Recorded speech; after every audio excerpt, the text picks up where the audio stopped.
Our big 8760 had a mess back here. This was just, you can see still some of the remnants right there.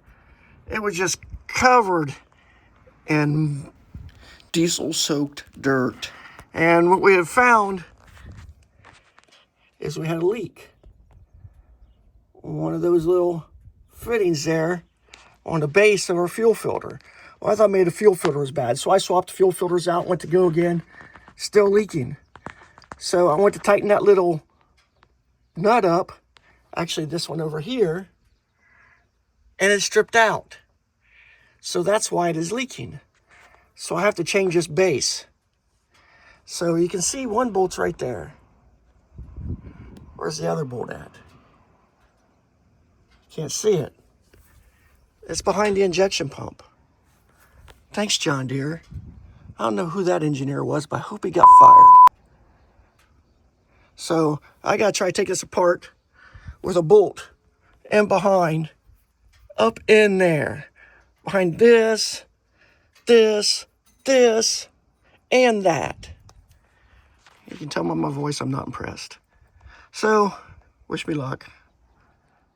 And this here is the replacement piece. I'll be reusing this hole on the left, and this one here where my thumb's at, not that one. Those two lines get hooked in with those two lines.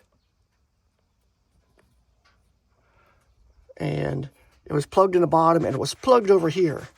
So I don't know how, if you need to bleed it, you can bleed it without, except for taking the plug out. So I put a 90 in, and I'm going to put a little setup on that. So if I have to bleed it, I can. Once you prime it with, here's our primer. So I installed into my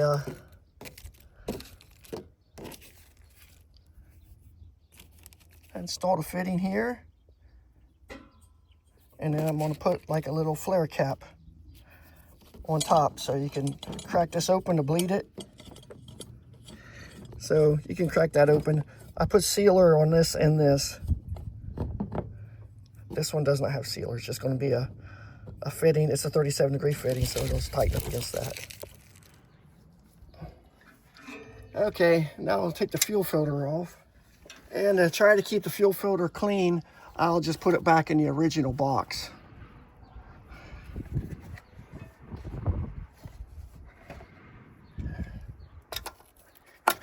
And I apologize for all the wind noise in the background. I'm out in the fields trying to do this repair, which doesn't make it any better.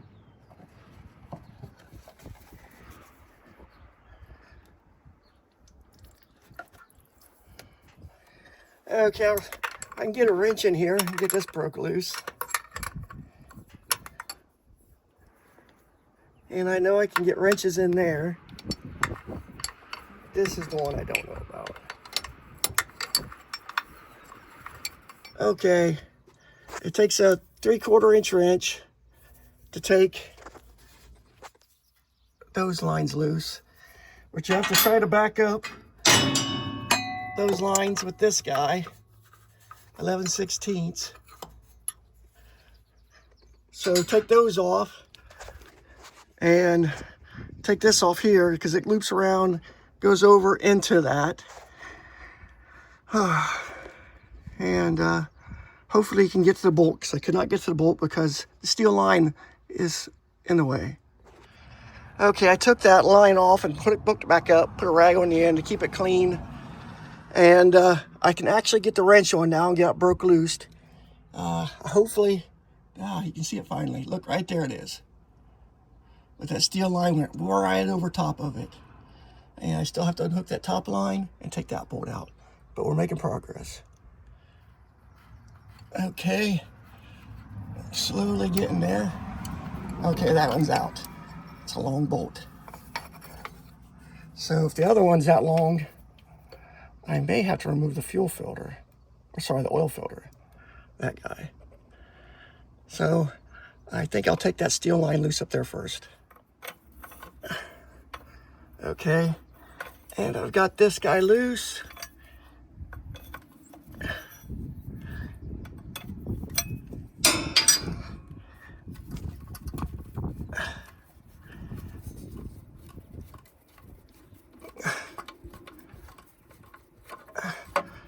Okay, good. That one's off. So now we're just down to this bolt.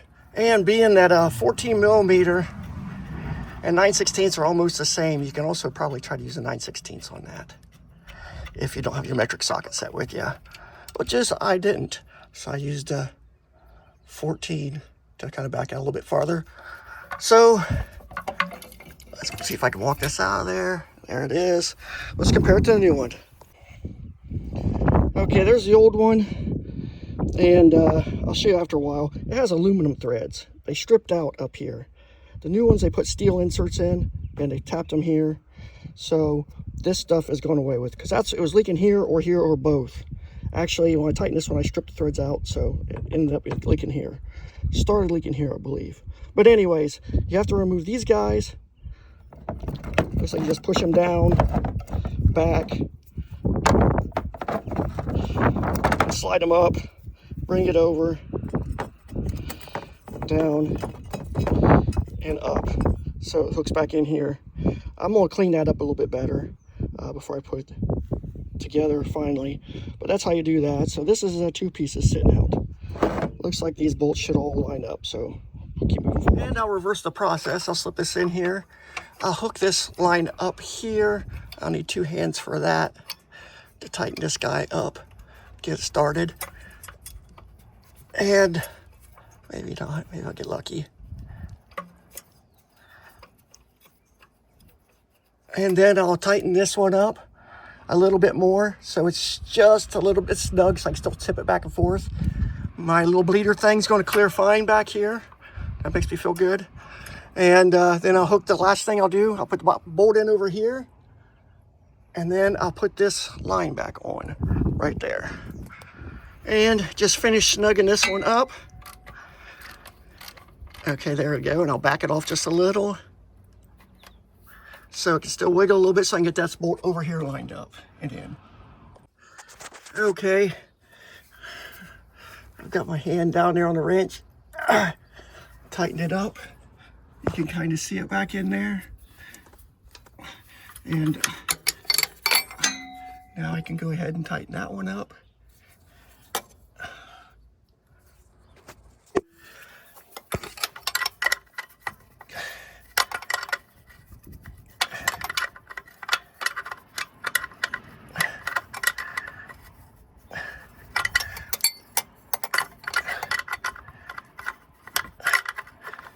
It wasn't fun either.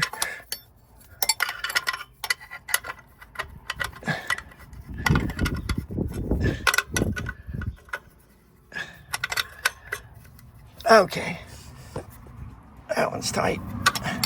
And as you can see, I put the top one on earlier. Let's go ahead and put this guy back on.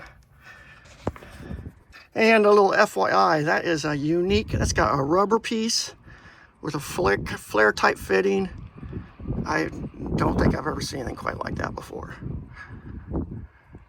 Oh well. So yeah, it goes in there and tighten it up. So keep moving forward. Okay, and we'll finish tightening these guys. This one and this one and this one.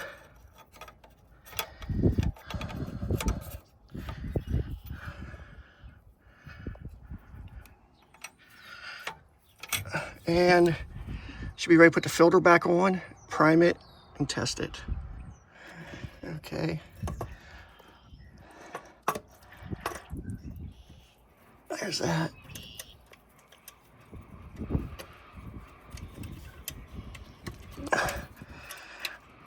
And I'll have to get the pliers to kind of pull these on. Okay, I primed it. Keep priming it. I don't see anything leaking yet. Leaking, I should say. Don't want to say yet. Okay, it's tight.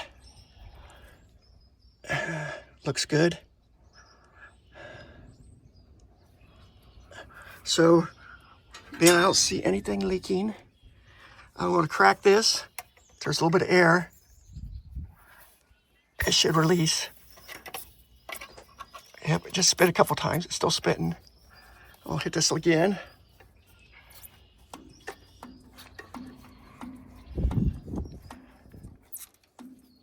Okay, it's tight. I'll close that up.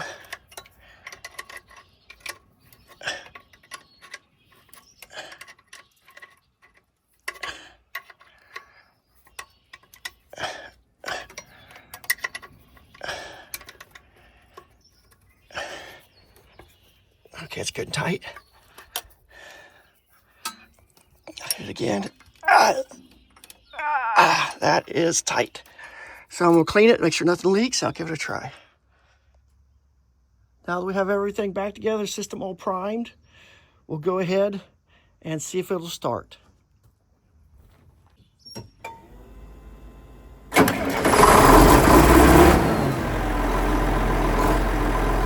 started right up, that's good. We had a problem because again we replaced that line right there. That goes into the filter right there. We removed. Then we had to remove this line right here that goes into the filter. We had to take all those pieces up there and hand prime them. We got real funny right there. So, and we did one more time I talked on the moment. Other than that, it didn't go too bad, but there was one more problem that really aggravated me. We were very upset at John Deere. That's really what it was. Okay.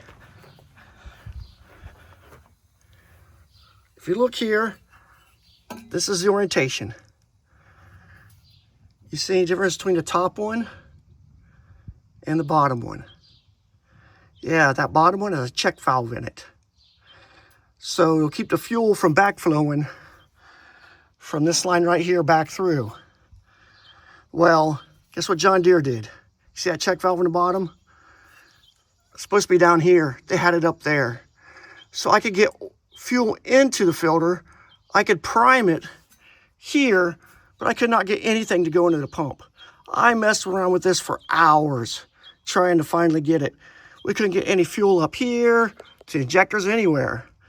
And what it was is they assembled it backwards. There's only 3 parts, and they had it backwards. How can they? They're quality people. Very unimpressed. But anyways, I took another video of this earlier, and I can't show it because I'd probably get kicked off YouTube. But anyways, I had to take that and switch them. The check valve was up there, and now it's down here like it's supposed to be, as you can see. So if you do get one of these new pieces from John Deere, check and make sure the check valve is in the bottom, not the top. John Deere, did you hear that? Hopefully, by the time you guys get these, I'm going to let my local John Deere dealership know, and they can let John Deere know, and they can fix this problem.